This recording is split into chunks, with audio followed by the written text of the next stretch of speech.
És a dir, que Oleguer Junyent ja en aquell any 1901 agafa una càmera estereoscòpica per començar a il·lustrar els moviments que ell anava fent a dins de les seves exposicions, no només amb dibuixos, sinó també amb imatges fotogràfiques.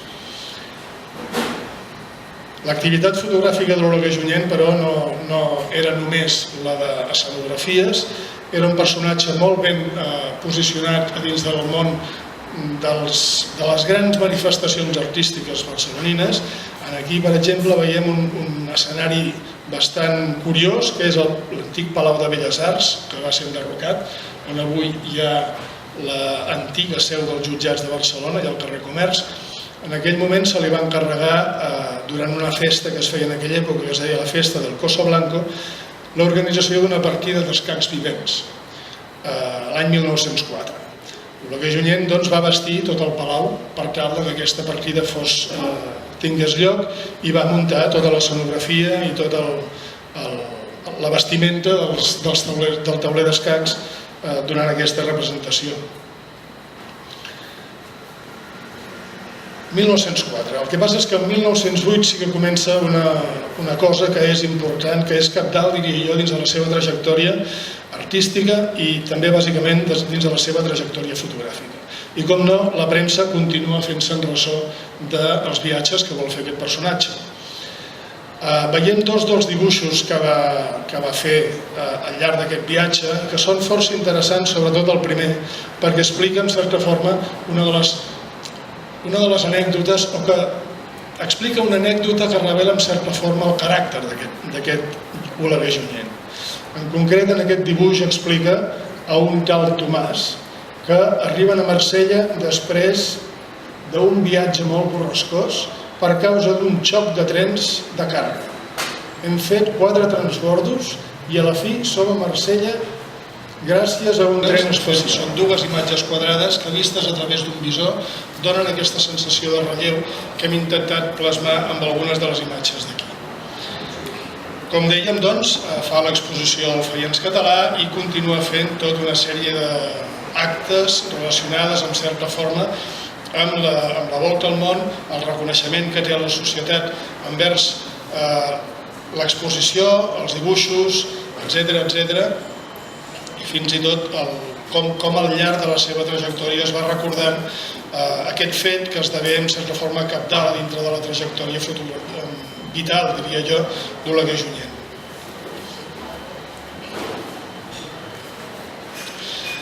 De tota manera, la relació d'Oleguer Junyent amb la fotografia era una relació fins a aquell moment una mica, jo diria que anecdòtica.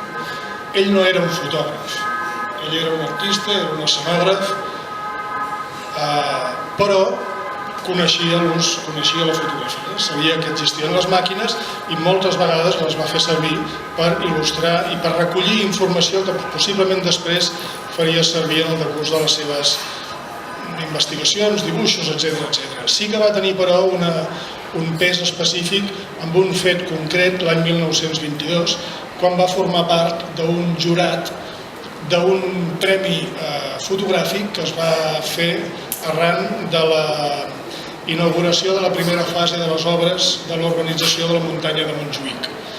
Quan ja això havia començat el 1915, el 1921 es va donar per acabada una primera fase d'inauguració, es va fer una gran festa i un concurs fotogràfic. Doncs bé, aquí veiem com La Vanguardia recull que Oleguer Junyent està al costat de fotògrafs com Miquel Renom o Rafael Areñas o d'editors com Josep Torres. Més endavant, a l'exposició del moble de 1923, va tenir també alguna relació amb tota la qüestió de fotografia. Ell era assessor artístic de l'Exposició Internacional del 29 des del 1915, amb la qual cosa va formar part d'aquest conjunt de personatges del món de la cultura i va tenir, això s'ha d'acabar d'estudiar, va tenir algun fet, algun pes específic en tot el que va ser la gernació del fons fotogràfic de seguiment de les obres de l'exposició del 29. I amb què treballava Oleguer Junyent? Doncs bé, amb una càmera com aquesta, a l'exposició en tenim una, no n'hem trobat cap a casa seva, però les plaques corresponen a les plaques que es feien servir i a les imatges resultants d'aquest tipus de càmeres. Les càmeres Verascope de Jules Richard, amb un format de 45 per 107 mil·límetres, era un sistema que en aquell moment, l'any 1908, ja disposava de multitud d'elements i de multitud d'accessoris per totes les possibilitats fotogràfiques que se'ls acudís. Aquí tenim, per exemple, una pàgina d'un catàleg d'aquella època en el qual veiem des d'un aparell concret fins a un disparador automàtic que es pot adjuntar a la càmera o els típics taxifots en els quals es podien mirar seqüencialment les fotografies des de casa com si estiguessis davant d'una pantalla de cinema. El catàleg de la casa Verascope de 1912 ens parla de 6 models diferents de càmeres, per exemple, amb adaptadors i fins i tot amb adaptadors per fer autocroms, és a dir, per fer fotografia en color. Això sortirà més endavant. Per tant, el material fotogràfic que duia el viatger o que necessitava el viatger, i aquí comencen a sortir preguntes, era la càmera fotogràfica Verascope, les plaques per fer les fotografies, i llavors altre material que ell devia fer servir al llarg del seu viatge eren còpies fotogràfiques que devia adquirir en els fotògrafs locals que hi havia allà. Pensem que el seu interès per fer aquest viatge no era un fet turístic, tal com s'entén avui dia, sinó que era un fet de coneixement. Ell anava a nodrir-se d'informació, d'experiència per tornar al Born i retornar tota aquesta amalgama de coneixement i de vivència a la seva ciutat, a la seva trajectòria, a la seva gent. Per tant, és lògic pensar que va recollir informació, còpies fotogràfiques, postals, etc., que després li devia emprar. Però hi ha una altra pàgina d'aquest catàleg de la casa Verascope, amb una de les càmeres, jo crec que és la que devia fer servir ell pel tipus d'imatges resultants. Coses que queden pendents de la trajectòria fotogràfica d'Oleguer Junyent en aquest moment. Va portar totes les càmeres des de Barcelona. Existia comerç de càmeres i de plaques fotogràfiques a la Índia, al Japó, a Corea. Es va regalar les càmeres i les plaques al llarg del seu viatge o senzillament les impressionava, les guardava i les va mantenir guardades i a les fosques fins que va arribar al cap de 11 mesos de viatge a Barcelona. El que és evident és que feia fotografies i aquí el tenim amb una imatge on surt la seva ombra i surt el seu company de viatge, Marià Recolons, un col·lega, fill industrial, coneixedor de la llengua anglesa. Oleguer Junyent parlava francès perfectament, el seu amic parlava anglès i aquesta dualitat idiomàtica els permetia treballar i entendre's arreu del món. El tornem a tenir en aquesta imatge d'Egipte, apareixen aquí l'ombra de semblen Quijote i Sancho Panza, però no, són Oleguer Junyent i el seu amic damunt d'un parell d'ases, suposo, o de mules, i torna a aparèixer la seva ombra sobre la neu de Winnipeg, al Canadà, ja al final de la volta al món. Són les 3 úniques fotografies on apareix ell. Sempre apareix amb la seva ombra, amb la qual cosa ens està indicant que realment aquestes eren les activitats que va fer. Al llarg del viatge, i ho hem sentit algunes vegades en aquest vídeo que hem passat, fa molt poques referències a la seva activitat fotogràfica. Només parla una vegada quan està a la Índia, en el qual diu que hi ha visions enèrgicament gravades a la memòria i fixades en els nostres còdecs.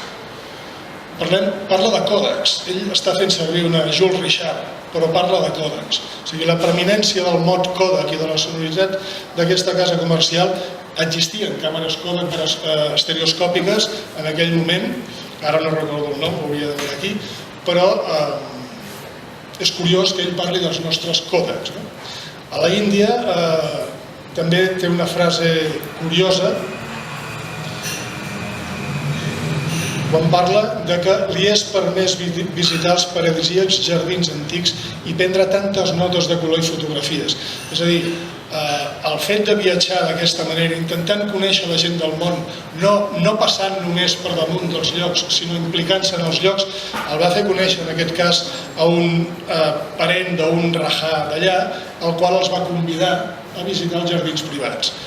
Aquí ell se n'adona de la importància de portar material fotogràfic, perquè el permet captar amb una cosa que en aquell moment tenia la categoria de veritat absoluta, veritat mecànica, imatges que són difícils de trobar. A la Xina fa una altra referència quan parla de que són en llocs de difícil accés, una altra vegada, la possibilitat d'adquirir imatges reals que ningú més podrà tenir, o quan parla que no pot focar la màquina davant d'una execució. O sigui, el seu trasbals és tan gran que li és impossible enfocar la càmera que duia a sobre.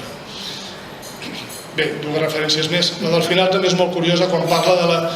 Se n'adona que la sinceritat inflexible de la fotografia ha fet que alguns coetanis seus emprenguin ara viatge entorn del món per conèixer les coses que ell ha conegut. I dona a la categoria de la fotografia la possibilitat de donar aquesta veritat, de traslladar aquesta veritat en els altres. Curiosament, l'única fotografia que en el llibre que fa referència a la seva feina fotogràfica és aquesta. Diu, del meu Kodak, una altra vegada. I curiosament, aquesta fotografia no ha aparegut a dintre del fons fotogràfic que ens ha arribat a l'arxiu de la ciutat. Per tant, no sé, potser se li va trencar una placa, cosa possible, perquè eren de vidre, però és l'única referència que hi ha quan les imatges d'Oleguer Junyent en el llibre. Aquest és el volum bàsic del fons que va arribar a l'arxiu fotogràfic i veiem aquestes capses que hi ha a l'esquerra. Aquestes capses de fusta són les que contenien la col·lecció de la Volta al Món. Eren plaques estereoscòpiques totes de vidre, moltes d'elles, em sembla que és unes 100 i escaig de la totalitat, amb inscripcions fetes a mà al mig de la placa. En aquest cas és molt interessant perquè parla, diu Japó, camí de Mianosita, recolons, no, Buda i recolons amb espardenyes japoneses. I si poguéssim agrandir la imatge, veiem que el senyor Recolons en els peus porta unes plantilles amb unes fustes lligades amb cordills en la seva sabata i en això li diu espardenyes japoneses. Fixem-nos també en la coloració d'aquestes plaques estereoscòpiques. Aquí tenim una composició que podríem dir constructivista pràcticament, amb aquestes no sembla que estiguem mirant piràmides, sembla més un conjunt de Le Corbusier. Una altra placa, en aquest cas també amb una inscripció fent referència al mercat de terrissa d'Agra, o una altra placa d'Islamabad, el Kashmir, en el qual apareixen uns elements... És normal que a les fotografies hi aparegui l'element humà. O sigui, l'interès d'Oleguer Junyent en les seves fotografies no era tan monumental com vivencial. Li interessava més fotografiar la gent en el seu món que no pas el monument breu i escobat.